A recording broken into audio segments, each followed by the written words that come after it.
तनिक भी बोध नहीं। जितना संभव है उतना भी लोग नहीं कर रहे हैं। बहुत सी चीजें हैं वो आज के परिस्थिति में कम संभव हैं, लेकिन जितना संभव हो उतना तो करें। अब मजबूरी हो गई शौच के बाद मिट्टी से, हैंड वॉश से हाथ धोना, लेकिन मिट्टी का प्रयोग कितने लोग करते हैं? करना चाहिए कि नहीं करना चाहिए? अवश्य करना चाहिए। मिट्टी के प्रयोग के बिना चाहे जितना हैंड वॉश लगा लो, चाहे जितना साबुन लगा लो, मिट्टी के प्रयोग के बिना शुद्धि संभव नहीं है। और इसका एक वैज्ञानिक हेतु है, शास्त्री जी।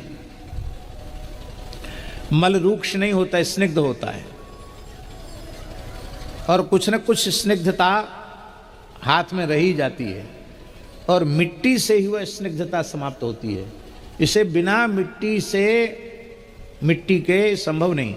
हम तो कई बार अपने मन में सोचते हैं कि अपने छात्र जीवन में, विद्यार्थी जीवन में जैसी शुचिता हमारे में थी, वैसी अब साधु जीवन में नहीं है। खुले में जाना क्रिया के लिए, और कम से कम 3.5-4 किलो पानी लेकर के शौच के लिए जाना, और वहाँ से बढ़िया आधा कमंडल मिट्टी खोद के लाते थे, बढ़िया, उससे खूब शुद्धि करते थे। खुली नाली, चाहे जितनी मिट्टी बहाओ, कोई संकट ही नहीं। पैर में, दोनों पैर में लगाओ, हाथ में लगाओ, पात्र में लगाओ। अब ऐसे बाथरूम बन गए हैं कि उनमें आधा कमंडल मिट्टी आप लगाओगे, एक सिर मिट्टी लगाओगे तो थोड़े दिन में लोग हाथ जोड़ लेंगे, महाराज पेड़ के नीचे रहो, अब घर में रहने की जगह नहीं। परिस्थिति ऐसी आ गई। लेकिन फिर भी हम मिट्टी अवश्य रखते हैं, और एक बार कम से कम पर्याप्त मिट्टी शुद्धि में जो होनी चाहिए वो एक बार जरूर लगाते हैं। अब तुम्हारा बाथरूम चौक होए तो होए, मत ठहराओ अपने बाथरूम में, मत ऐसी जगह में रुकाओ, लेकिन बिना मिट्टी के शुद्धि संभव नहीं।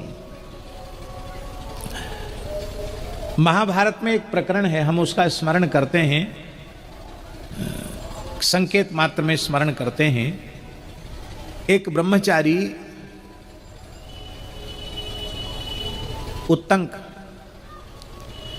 जो अपने गुरुजी से पढ़ने के बाद समावर्तन के समय महारानी जो महासती मदयंती हैं, उन मदयंती के कर्ण का कुंडल हमको चाहिए।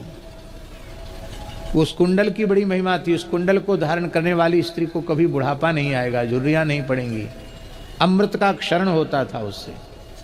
अत्यंत दुर्लभ कुंडल थे, वो कुंडल चाहिए। ब्रह्मचारी गया सभा में, महाराज सौदास से कहा, तो उन्होंने कहा कि रे ब्राह्मणों का, ऋषियों का अंतःपुर में कोई रोक टोक नहीं है, आप जाओ मांग लो। तो अब बड़ी विचित्र बात है, महाभारत का प्रसंग है। इतना पवित्र त्रिकाल संध्योपासन करने वाला, त्रिकाल स्नान करने वाला, दोनों समय समिधाधान करने वाला, वेद पाठ करने वाला ब्रह्मचारी अंतःपुर में गया तो उसे महासती महारानी मदयंती का दर्शन नहीं हुआ। दासियां दिखाई पड़ी, महारानी नहीं दिखाई पड़ी। लौट के फिर आया महाराज के पास, बोले महाराज वहां तो महारानी है ही नहीं। कहा ब्रह्मचारी जी, वह परम पवित्र आचरण वाली हैं, बहुत शौचाचार संपन्ना है और महासती हैं। जरूर तुम्हारे जीवनचर्या में कोई अशुद्धि आ गई होगी, उस अशुद्धि के कारण उस महासती का तुम दर्शन नहीं कर पाते।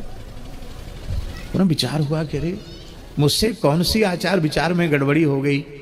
ध्यान दे करके उन्होंने देखा तो समझ में आया कि हम मार्ग में बड़े भूखे थे, वृक्ष से, अयोध्या के निकट बगीचे में वृक्ष से पका हुआ फल नीचे गिरा था, उसको हमने जल था नहीं तो बिना धोए ही खा लिया, और फिर सोचा कि फल तो ऊपर से खाया है और अब क्या हाथ धोना। ऐसा हम लोग सोचते हैं, क्यों ऊपर से खा लिया, अब क्या हाथ धोना, अब क्या आचमन करना, ये तो ऊपर से ऐसे से टुकड़ा डाल लिया, अब क्या है इसमें।